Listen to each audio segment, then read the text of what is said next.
Né? Pode ser, Rodrigo? Tá? À medida que o pessoal for chegando, para a gente respeitar também o nosso horário. Então, primeiramente, boa noite. É um prazer imenso receber aqui pessoas de diversas áreas, tanto da pedagogia quanto da psicologia. Socorro, você não me falou a sua formação. É em RH mesmo? Sua formação de Exatamente. graduação é em Gestora de RH, recursos humanos. Isso gestora de mesmo. recursos humanos, né? Uhum. E é legal a gente ter essa interdisciplinaridade, porque a neuropsicopedagogia assim como as neurociências, né, todas as disciplinas da neurociência, de um modo geral, elas são disciplinas literalmente transdisciplinares, né? É importantíssimo esse diálogo entre disciplinas se a gente realmente quer entender o processamento de uma informação. Não só da pedagogia, dos recursos humanos, mas também da psiquiatria, da neurologia, da psicologia, que mais aí? Da informática, né? A gente tem hoje tanta gente aí contribuindo com os assuntos da informática na compreensão da neurociência, da robótica, né? Enfim, de um modo geral. Então, a gente fica muito contente de ter uma sala assim, que eu acho que a gente pode fomentar uma discussão. O objetivo aqui da nossa aula, né, é justamente isso, é trazer um pouquinho sobre o que é essa neuropsicopedagogia, quais são as possibilidades de atuação profissional. Eu acho que a Socorro já começou trazendo aí, né, de cara, uma das possibilidades de aplicar esses conceitos dentro do recursos humanos, mas a gente vai ver que existem outras possibilidades de atuação também.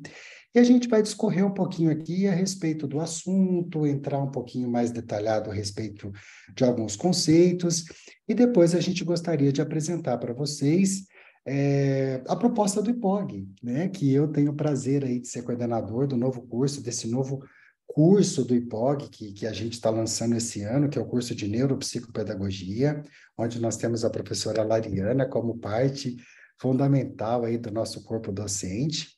Lara é uma estudiosa aí na área da educação, na área do autoconhecimento, então acho que a gente vai trocar figurinhas aqui. Eu tenho certeza que ao longo do curso também de neuropsicopedagogia, ela vai contribuir bastante para a formação de todos vocês, né? Espero encontrá-los aí na nossa inauguração. Quem sabe nós não teremos aí Socorro, Cris, Cristina, Leia, Lu, a Ingrid, a Maria, enfim, na nossa aula inaugural, né?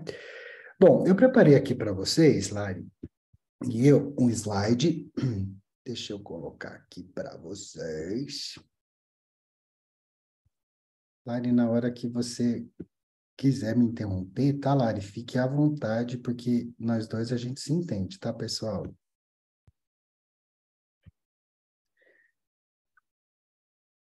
Bom, então, eu vou me apresentar um pouquinho, depois a Lari se apresenta. Eu sou o professor Fernando Silveira, eu trabalho com educação aí há 15 anos, né? O meu foco principal é a pessoa com deficiência ou pessoa que apresenta qualquer tipo de atraso no desenvolvimento. Então, nesse sentido, eu trabalho bastante com um grupo, né, de TEIAs, eu trabalho com a dislexia, eu trabalho com a descalculia, eu trabalho com pessoas que têm atraso de linguagem, atrasos motores, transtorno do desenvolvimento intelectual. Então, eu estou sempre envolvido nessa causa, né? Por isso que quando a Cris falou que ela está no espectro, né, Cris, eu brilhei os meus olhos porque eu luto por isso muito, né?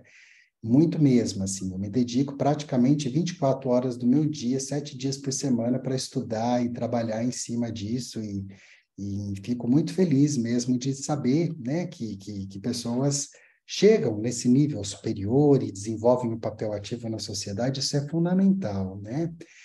E agora sou coordenador também das especializações em neuropsicologia, temos também a especialização em ABA, né, aplicada aí ao contexto da pessoa com transtorno do espectro autista e deficiência intelectual.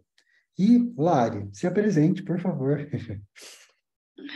Bom, eu sou. Já começo até dizendo que eu sou uma admiradora do trabalho do Fernando, já tem tempo.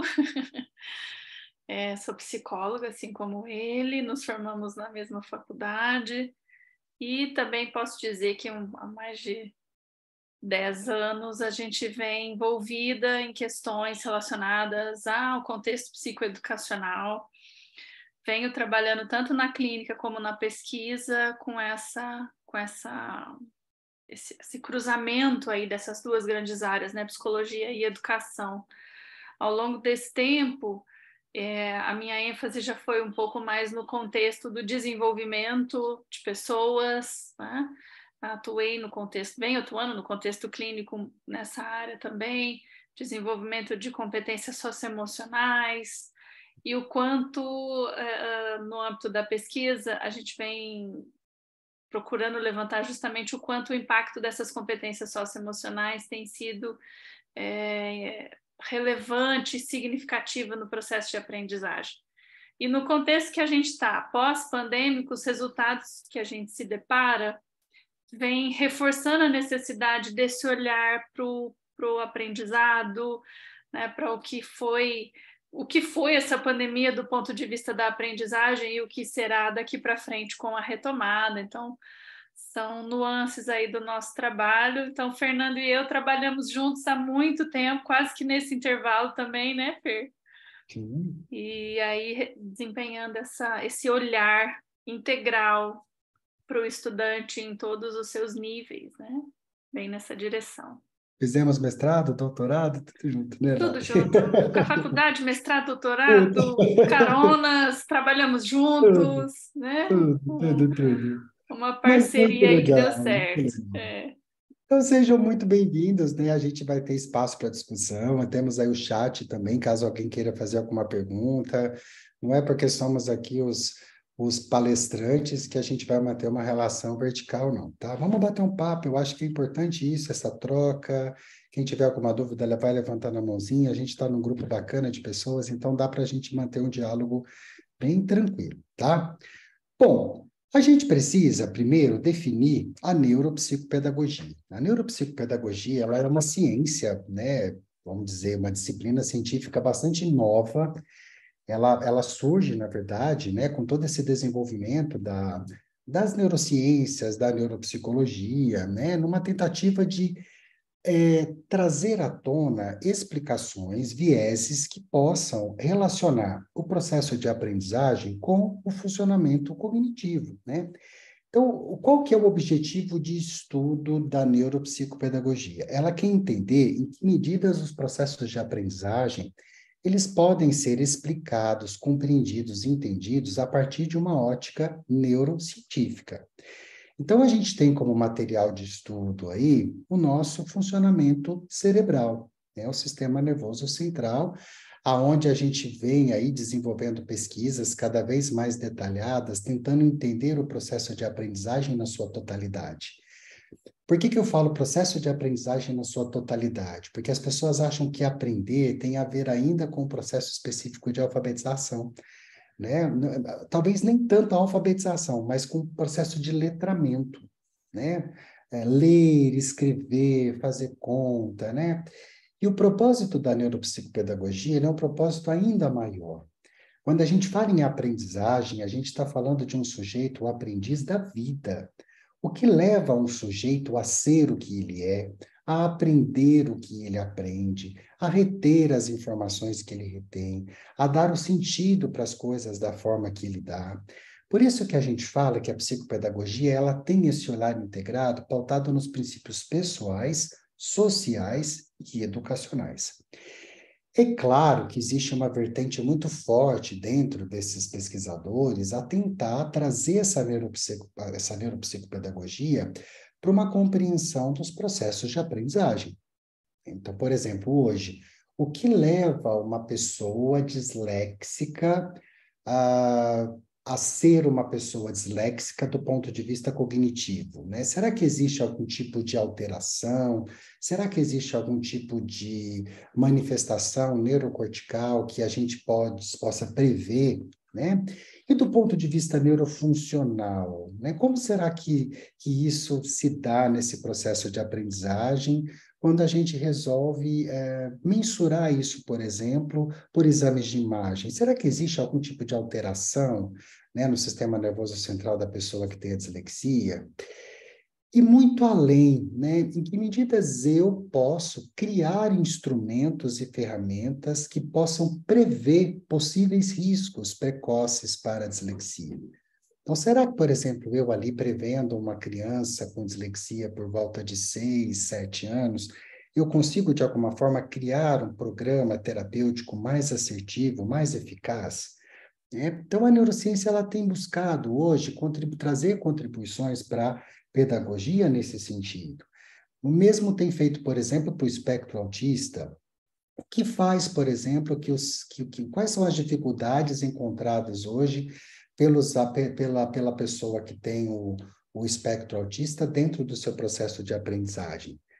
Hoje se sabe, por exemplo, a Cris falou muito bem, algumas dificuldades são muito claras, por exemplo, a gente sabe que crianças com TEA têm muita dificuldade nos processos de imitação, na comunicação expressiva, na comunicação compreensiva, tem muita dificuldade nesse comportamento falante, né, esses comportamentos egóicos de repetição, tem muita dificuldade nesse brincar funcional. Então, em que medidas a neuropsicopedagogia, entendendo esses processos, sabendo que isso pode sim existir um viés cognitivo, em que medida que a gente pode criar recursos cada vez mais eficazes, cada vez mais assertivos para o processo, por exemplo, de aprendizagem desses indivíduos, né? Só que, assim, como eu disse, é um processo amplo. Então, hoje a gente tem a neuropsicopedagogia no contexto do adulto, a gente tem, por exemplo, neuropsicopedagogos no contexto universitário que busca entender por que uma pessoa não aprende quando, de repente, ela tem tudo para aprender. Em que medidas tem alguma falha nesse processamento cognitivo? Será que é atencional?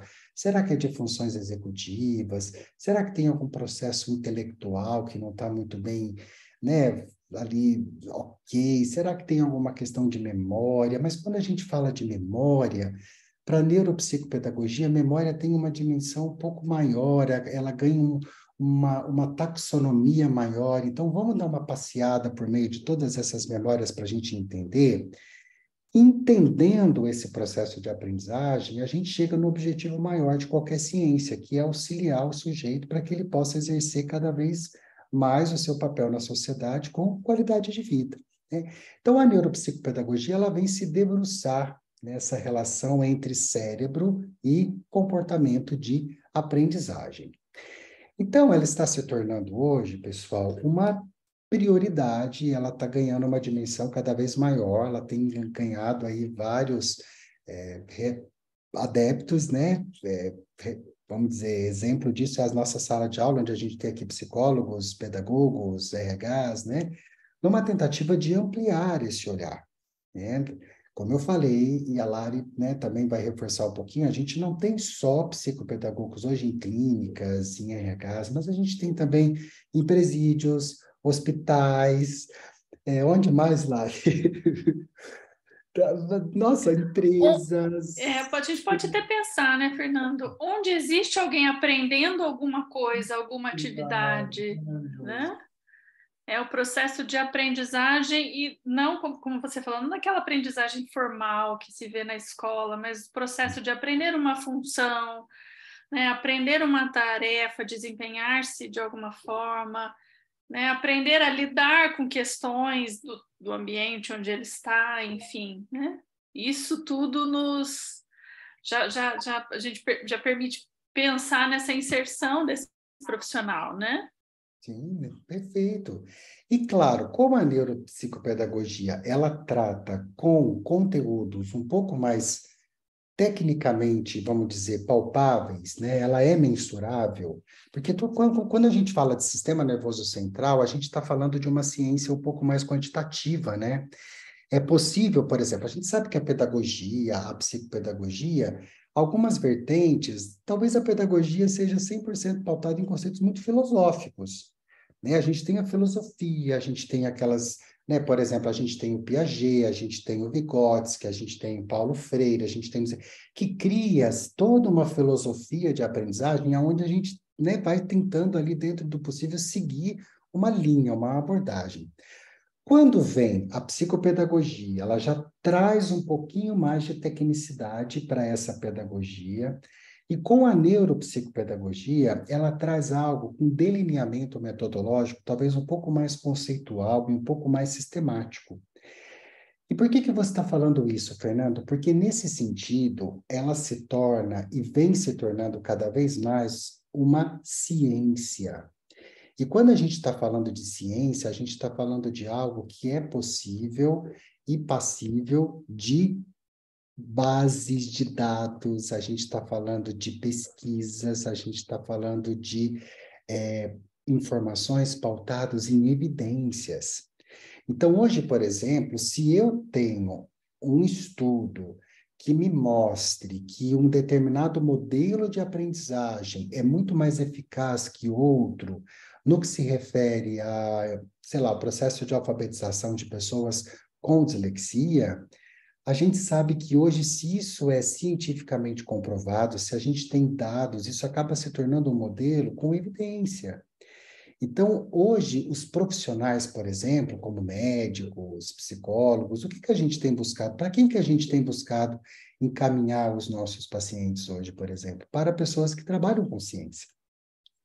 Então, hoje, né, até o próximo slide vai dizer um pouquinho para a gente, o neuropsicopedagogo, ele se tornou um profissional, assim, fundamental, principalmente no que diz respeito ao desenvolvimento de um diagnóstico diferencial, e no que se refere também à compreensão desse processo de aprendizagem a partir de um olhar mais técnico, metodológico e científico. Então, quando você tem um parecer hoje de um neuropsicopedagogo, você não tem um parecer pautado em processos filosóficos, individualizados, como a gente vê em alguns casos dentro da pedagogia.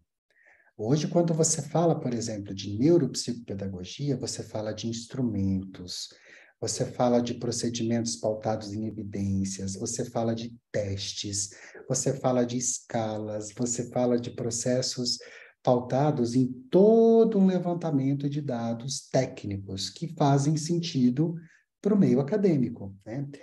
E não só no que se refere à avaliação, né? Que a gente está falando aqui de avaliação, mas a gente está falando também na estimulação cognitiva, no processo de reabilitação. Então, se a gente sabe que uma pessoa hoje tem uma dificuldade, por exemplo, relacionada a uma descalculia, né? Que é uma dificuldade ali de inteligibilizar números e tal, você vai direcionar esse seu paciente para uma vertente pautada em evidências ou para uma vertente pautada em modelos mais filosóficos? Então, a neuropsicopedagogia, por ela ter esse caráter mais científico, ela acaba sendo uma vertente muito procurada, extremamente por trazer esses benefícios técnicos, né? Para aqueles que ela assiste de alguma forma.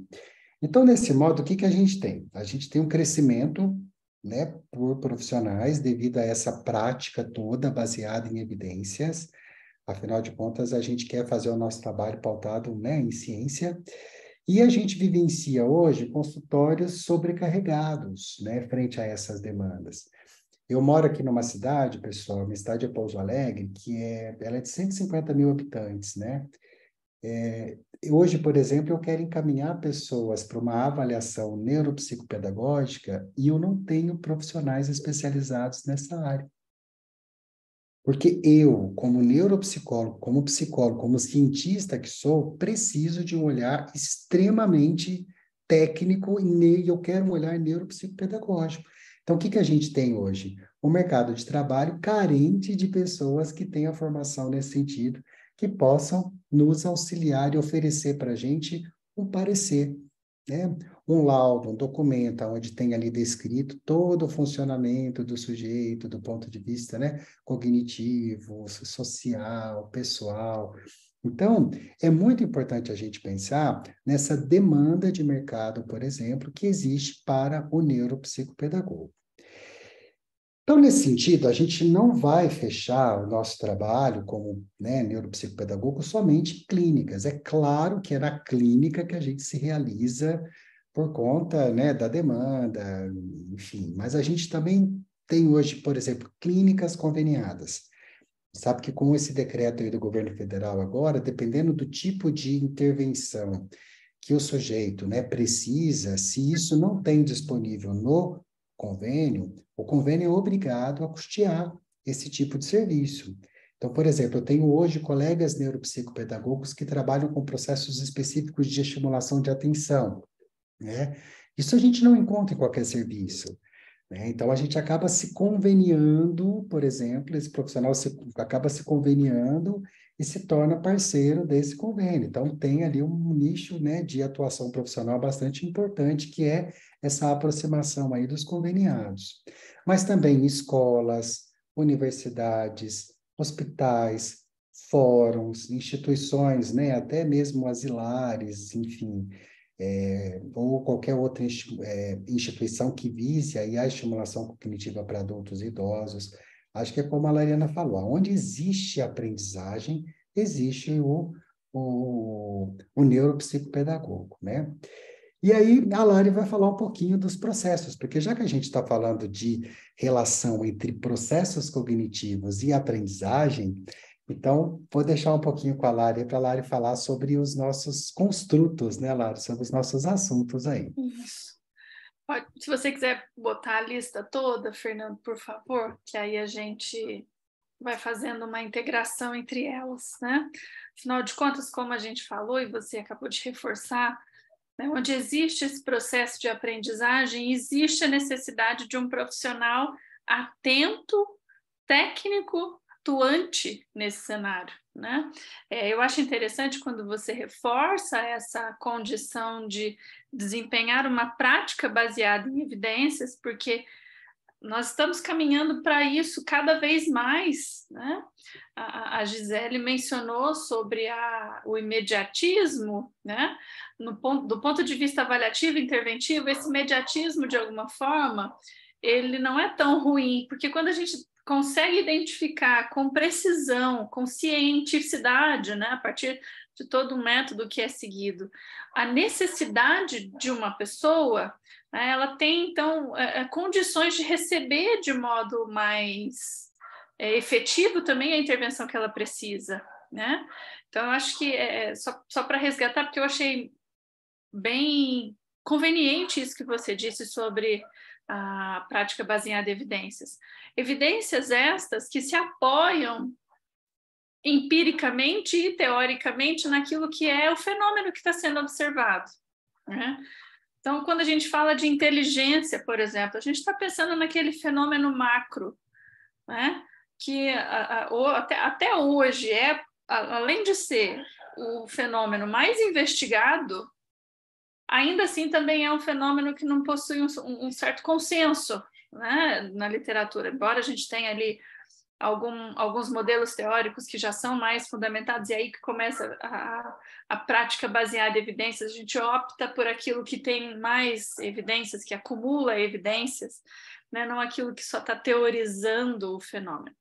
A inteligência, então, é vista, e a neuropsicopedagogia trouxe essa ideia de uma habilidade mental importante para o sujeito aprender a resolver os problemas do seu cotidiano, né? Aprender a resgatar conhecimentos e usá-lo a seu favor no seu dia a dia, usar tanto de forma deliberada quanto de forma mais voluntária, mais controlada essas competências, né? E quando eu me refiro a um fenômeno amplo, eu digo da sua composição, ele tem nuances importantíssimas de serem observadas. Ainda que ele tenha habilidades específicas que não são necessariamente independentes, elas são muito diferenciáveis, e isso vai permitir que a gente estabeleça o que é. Eu gosto muito dessa visão, né, que o Fernando trouxe, o professor Fernando falou dessa visão mais pragmática dentro de um modelo psicométrico. A gente tem referências estatísticas, então a gente passa a entender aquela habilidade dentro daquilo que é esperado, e ao fazer uma análise em conjunto, você tem o que é esperado e aquilo que é mais individualizado. Então a gente vai botar para concorrer aí uma base de interpretação nomotética e uma base de interpretação ideográfica, né? Imagina esse diálogo transdisciplinar, né? O sujeito submetido a esse processo só tende a ganhar, né? Pensar nessa inteligência enquanto atividade macro é pensar naquela etapa anterior que selecionou previamente o que seria trabalhado, o que seria processado. A atenção, então, desempenha esse papel, né, de fazer essa seleção para aquilo que vai ser processado num nível mais superior. Ela vai administrar diante de tudo aquilo que é oferecido enquanto estímulos, né? O Fernando até trouxe o exemplo ali de uma estimulação voltada especificamente para a atenção. Ou seja, de que maneira a gente pode desenvolver essa habilidade de gerenciar, de selecionar esses estímulos, né? E aí vem o conhecimento da atenção pela literatura mais tradicional, dentro de uma perspectiva mais cognitivista e neurocientífica. Nós temos 4 tipos principais, né? A forma como a gente gerencia. Eu gerencio mais estímulos ao mesmo tempo, ou vários estímulos mais intercalando, ou o meu objetivo ali é manter essa atenção consistente ao longo do processo, né? Então, a gente vai tendo essas atenções aí, compondo esse grande processo cognitivo. Bom, selecionei esses elementos, esses estímulos, estou gerenciando eles e eu preciso armazená-los. Eu até costumo fazer, sabe, professor Fernando, a seguinte analogia. Eu gosto de entender esse sistema cognitivo que aqui você apresenta como uma grande indústria, cuja matéria-prima é o estímulo apresentado, seja ele de qualquer natureza, e o produto final é o conhecimento, seja ele também de qualquer natureza, ou seja, a gente se desapega daquela coisa acadêmica exclusivamente, né, escolar exclusivamente, e leva para as outras instâncias da vida, ou seja, qualquer estímulo me permite produzir um conhecimento. E esse conhecimento vai sendo agregado ao longo do tempo, né? Quem é que faz esse papel? Que função fica responsável por isso? A memória, né? Tem até uma frase que eu gosto bastante, a gente falou do contexto da aprendizagem, é onde o neuropsicopedagogo vai estar. Não existe memória sem aprendizado e, por sua vez, não existe aprendizado sem experiências. Olha por onde vai passar o olhar do neuropsicopedagogo, né? Compreendendo todo esse percurso da informação, desse estímulo, até ele ser armazenado. E aí nós vamos ter diversas leituras a respeito desse armazenamento, como você falou, da questão taxonômica aí da memória, né? Do que a gente pode encontrar de definições, de nuances dessa memória. Pensando até enquanto estratégia avaliativa, né? Olha que informações importantíssimas para entender como é que o sujeito se desempenha, o porquê ele se desempenha daquela forma. Será que algum atraso que de repente foi observado está condizente com algum transtorno, algum diagnóstico? Então, a gente consegue chegar nessa resposta, né, através desse olhar integrado. Processos visoconstrutivos, de que maneira o sujeito constrói as suas ações, né? De que maneira ele vai desempenhar essas ações para produzir alguma coisa, né?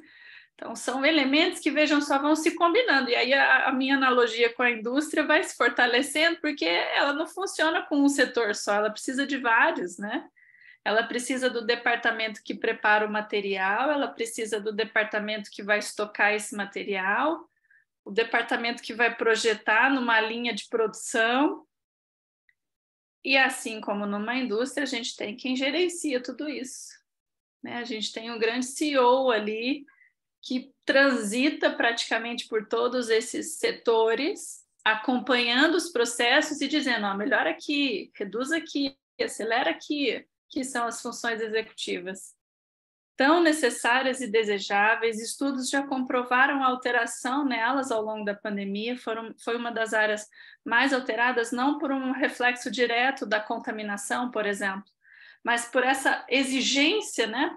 por essa necessidade compulsória da gente ter que se adaptar, como as nossas funções executivas foram solicitadas, né? E aí a gente percebeu um desgaste nesse sentido. Você mencionou, né, Fernanda, essa coisa do processo de aprendizagem. Por que algumas pessoas têm um repertório brilhante e não aprendem? Às vezes por uma questão de uma alteração nessa área, elas não sabem regular tudo aquilo que lhe foi apresentado, né? E, consequentemente, o produto final disso também sai desregulado. não sai coeso, não sai coerente, fica fragmentado, né? A pessoa tem o repertório, mas não tem o controle e o gerenciamento disso tudo. A linguagem, né, a própria criação de símbolos, tudo aquilo que é codificado, a forma como tudo isso é estruturado dentro de um código, de fato, né, linguístico, e as habilidades acadêmicas, que aí a gente tá vendo como a gente vai, de alguma forma, apresentando de um aspecto mais geral para algo um pouco mais específico. As habilidades acadêmicas são específicas. Elas podem se tornar reflexos de todo o sistema anterior, mas o fato de ir mal na habilidade acadêmica não significa que o sistema anterior já está comprometido. A gente só precisa identificar onde ele se comprometeu para que a habilidade acadêmica também fosse comprometida, né? E eu ainda acrescentaria nessa lista as competências socioemocionais. É difícil da gente pensar todo esse cenário cognitivo, toda essa estrutura cognitiva, mas o que de alguma forma está ali arrematando tudo isso? O aspecto emocional ajuda bastante. Né? A gente já pensa até na questão da aprendizagem significativa, aquilo que me toca afetivamente também me permite uma memorização mais adequada, mais significativa de fato. Então, são processos que, vejam só, por muito tempo ficou ali, eu diria, guardado no baú da neurociência, da psicologia, talvez de modo um pouco mais específico. Aos poucos isso foi sendo compartilhado com outras áreas e hoje essa transdisciplinaridade é declarada. A gente não consegue tomar decisão mais sozinhos, né, Fernando? A gente Não. precisa dessas pessoas, como a gente precisa, né? O que você disse. A gente tem que compor aí a nossa análise e nós vamos mandar isso para quem, né? E até porque você falou muito, muito bacana, né, Lari, a questão de pensar como uma empresa, uma indústria, né, uma linha de produção. Porque um dos pontos mais lindos, né, eu acho que qualquer área, né, tanto da psicologia, da pedagogia, mas eu acho que dentro da neuropsicopedagogia, assim como dentro da neuropsicologia, é a questão do raciocínio clínico, né? Você ter uma oportunidade de aprender sobre essas funções e entender como elas, de alguma forma, interagem entre si dentro de um todo coerente, é fundamental. Como a Lari disse, você recebe uma informação. Essa informação, teoricamente, ela tem que ser processada, ela tem que ser digerida. E muitas vezes isso não acontece. Por que que isso não acontece? Como que se dá isso? Quais os processos? Em quais os momentos? Em quais as situações? Isso porque a gente está falando de processo cognitivo, sem falar ainda que a gente sabe que hoje qualquer área neurocientífica, ela não desconsidera o histórico do sujeito, o contexto em que isso ocorre, né? Então é realmente algo muito desafiador e ao mesmo tempo muito intrigante e necessário, né? Porque a gente tem realmente hoje muitos diagnósticos feitos de maneira inadequada, pouquíssimo pautados em ciência, né? Diagnósticos feitos ali de uma forma breve, de uma forma inadequada. Então, a gente precisa dessas evidências, né? Quanto mais recursos e mais conhecimento teórico a gente tem a respeito daquilo, maiores são as chances da gente desenvolver um raciocínio clínico mais assertivo, né? Mais Eu assertivo.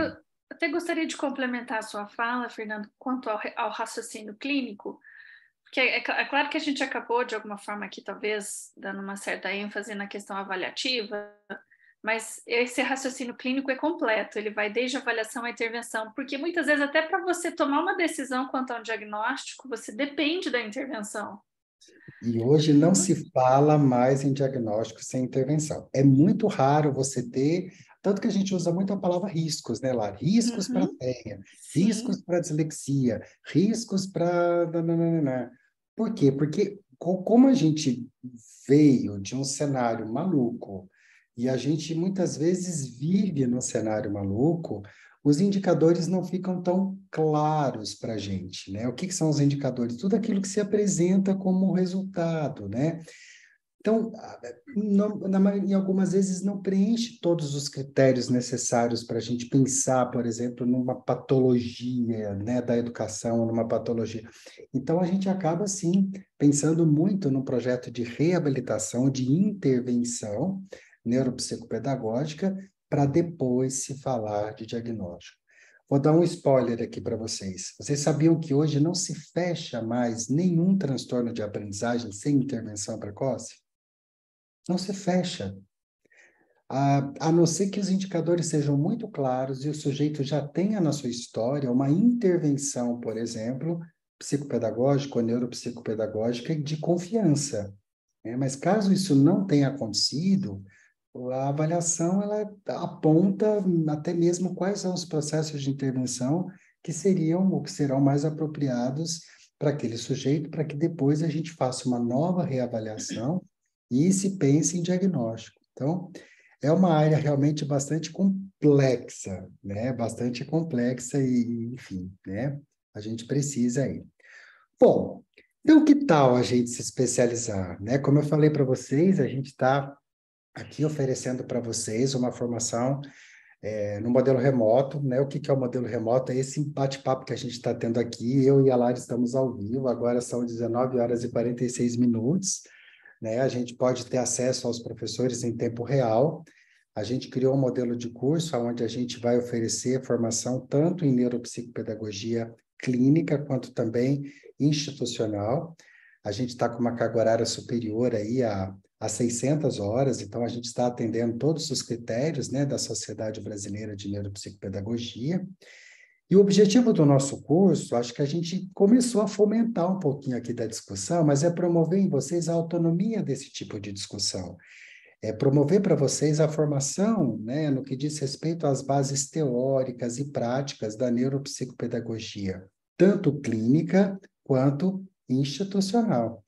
O nosso público é bem abrangente, né? A gente sabe que a neuropsicopedagogia não é uma área restrita para pedagogos, então eu até vejo muito isso dentro do curso de ABA, né? Como é uma área bastante transdisciplinar, a gente tem a oportunidade de discussões riquíssimas dentro de sala de aula, em função de profissionais de diversas áreas. Então, pedagogos, psicopedagogos, psicólogos, neuropsicólogos, fonoaudiólogos, terapeutas ocupacionais, médicos, fisioterapeutas, pessoal da RH aí, né? Demais profissionais da saúde e da educação. Lário, adorei seu exemplo. Onde há aprendizagem, eu vou colocar isso no slide depois, né? A gente sabe que existe a possibilidade de atuação e intervenção neuropsicopedagógica. Eu tenho o prazer imenso aí de ser coordenador, né, junto com a professora Rayana. Eu tenho certeza que a gente está aqui para ajudar vocês no que vocês quiserem, qualquer tipo de dúvida, qualquer tipo de informação que vocês precisarem. Os consultores, a gente está sempre conectado com os consultores aí o dia todo. Os consultores sabem que eu sou um coordenador extremamente acessível, né? E realmente estou aqui para auxiliar vocês no que for necessário. Bom, o nosso curso, então, a gente sabe que hoje o MEC ele exige 360 horas para formação de especialistas, né? Mas não é a carga horária recomendada pela sociedade brasileira, né? Então, a gente segue hoje as recomendações da sociedade.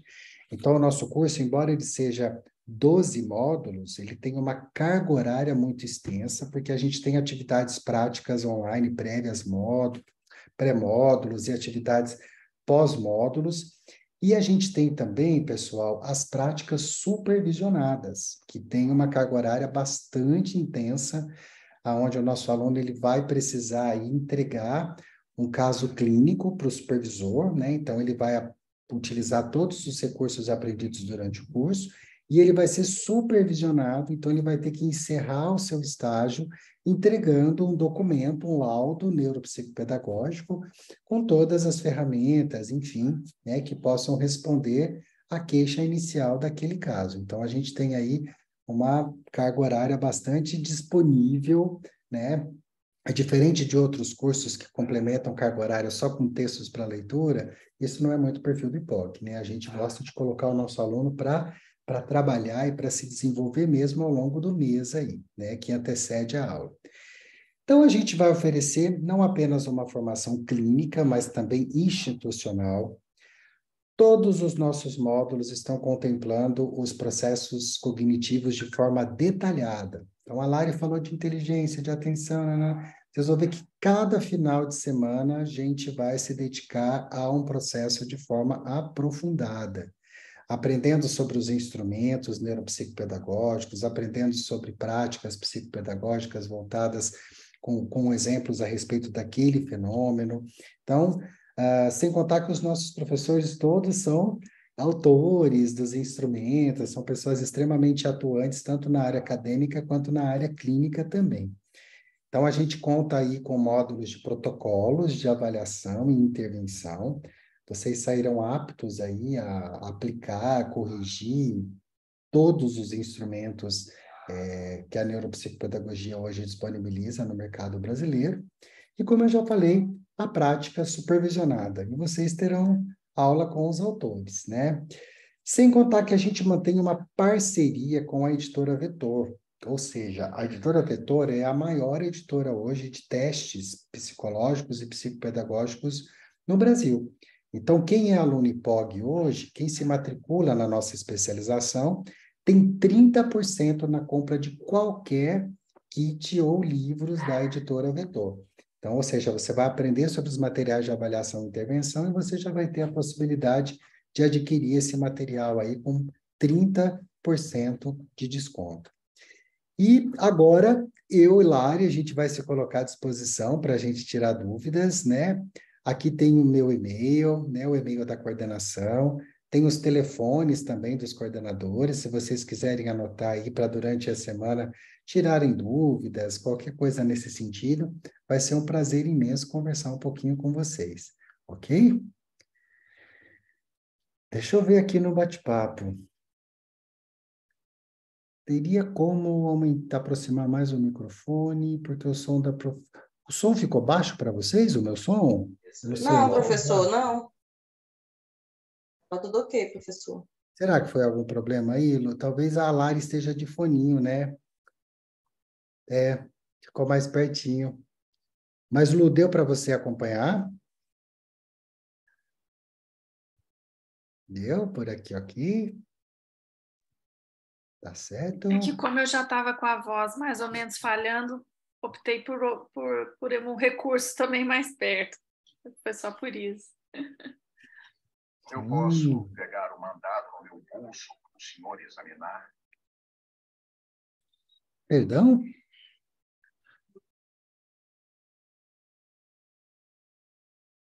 Acho que foi só uma interferência, Fernando. Ah, tá. Tudo bem, pessoal? Alguma dúvida, alguma pergunta? Satisfeito. Bom, deixa eu colocar aqui, me chamou bastante a atenção quando se falou a respeito da questão institucional. Tenho certeza que vocês sabiam disso já, né? E, assim, eu vou dar uma olhada, sim, em toda a programação desse curso. É interessante, sem dúvida nenhuma, para nós. Aquilo que a gente falou, Larissa foi assim, perfeita realmente, quando fala que onde há conhecimento, há, sim, sem dúvida nenhuma, aprendizado tem que ter, tá? Então, eu vou dar uma olhada, sim, é muito interessante. E, além disso, eu vou jogar para algumas pessoas também do nosso grupo.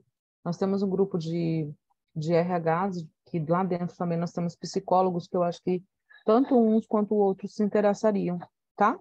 E nós temos parceria com o IPOG aqui também, que eu acho que é muito interessante, tá bom? Estamos juntos nessa divulgação. Vai ser um prazer ver vocês na nossa aula inaugural.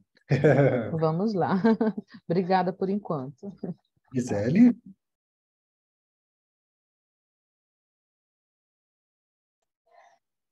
Muito bem, foi uma aula maravilhosa, aprendemos muito bem.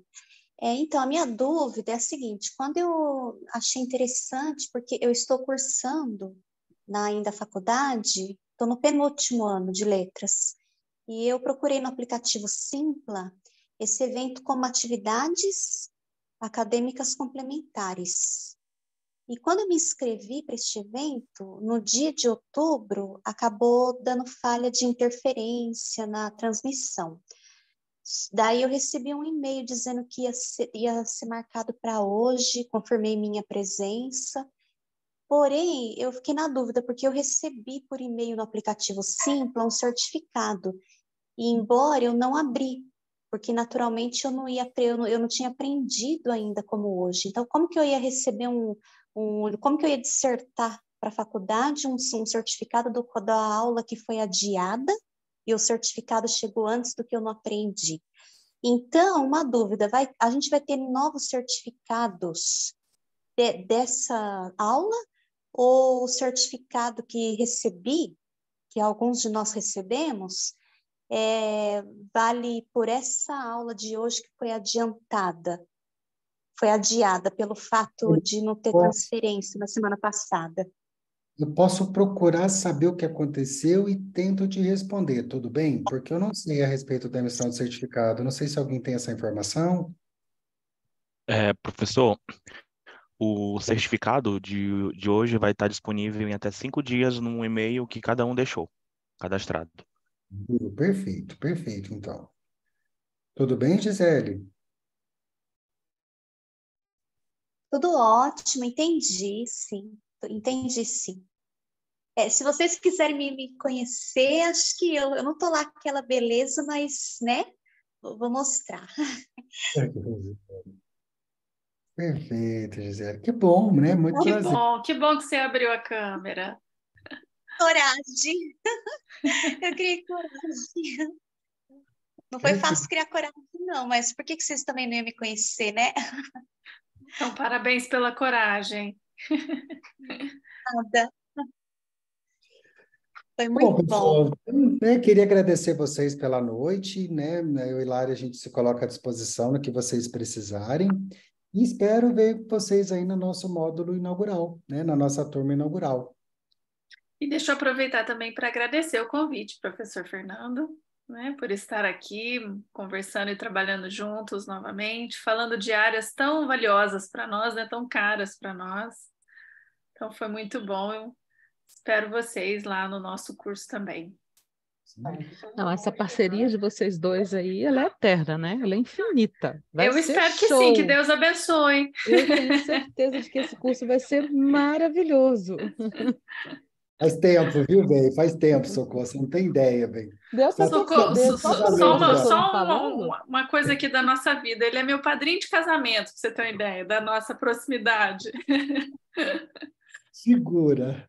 Turma, parabéns por isso, gente. Um abraço grande para vocês, professora. Beijo, gente. Obrigado. Beijo, meu querido. Tchau, tchau para vocês. Tchau, gente. Até mais.